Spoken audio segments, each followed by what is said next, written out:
Un atelier de renforcement des capacités en matière de plaidoyer pour l'abolition de la peine de mort a été organisé ce jeudi 23 novembre 2023 à Goma par l'organisation Centre d'observation des droits de l'homme et d'assistance CODAS en sigle. C'est dans le cadre d'outiller les acteurs de la société civile et les professionnels des médias sur les arguments abolitionnistes et ceux des rétentionnistes de la peine de mort. Pour Maître Salah Makaj, consultante au sein du CODAS, la peine de mort est une violation des droits humains, une sanction qui viole les droits les plus fondamentaux de l'être humain, notamment les droits à la vie et les droits de ne pas être soumis à des peines ou des traitements cruels, inhumains. Nous sommes en train de militer pour que la peine de mort soit abolie et qu'on ne puisse plus prononcer des condamnations à mort en droit congolais. Comme notre constitution de la RDC de 2006, à son article 16 et 61, sacralise la vie humaine. Et dans la loi suprême, nous devons, notre constitution qui est même la loi suprême, sacralise la vie humaine. C'est-à-dire nous devons nous y conformer, c'est-à-dire les codes pénals et les codes pénals militaires qui continuent à maintenir la peine de mort.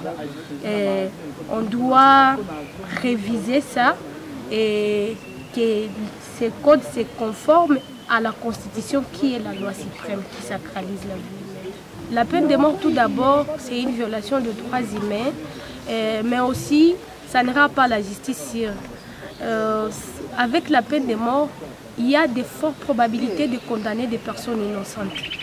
De son côté, M. Placide Nzilamba, secrétaire exécutif de la société civile du Nord Kivu et défenseur des droits de l'homme, présent dans cette activité, soutient l'abolition de la peine de mort et souhaite que cette dernière soit remplacée par la prison à vie. L'homme ne défend que la vie. Donc nous sommes venus échanger sur des aspects, comment protéger la vie, même s'il y a des infractions commises. Et notre position, c'est de dire on est toujours abolitionniste jusqu'au bout. Cette peine de mort doit être abolie en République démocratique du Congo. La République démocratique du Congo, c'est une très jeune démocratie qui peine à avancer, mais qui ne doit pas aussi se faire porter beaucoup de choses au même moment. Parce que tous les secteurs de la vie au Congo sont dans une réforme.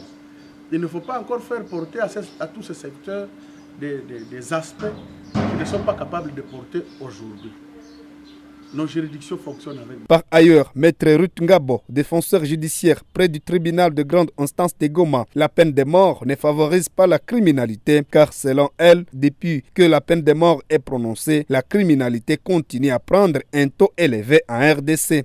Nous avons un message fort par rapport aux gens qui pensent qu'il faut retenir la peine de mort.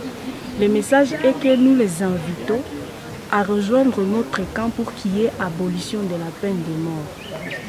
Parce qu'il y a toujours eu des erreurs de la justice et que la peine de mort ne favorise pas.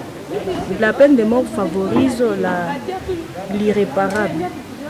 Donc nous sommes en train d'inviter toutes les personnes qui pensent que la rétention est bonne à rejoindre notre camp pour qu'il y ait le respect des droits de l'homme. Rappelons que la 21e journée mondiale contre la peine de mort, le 10 octobre dernier, sous le thème « La peine de mort, une torture irréversible » afin de poursuivre les combats contre ces traitements dégradants, cruels et inhumains.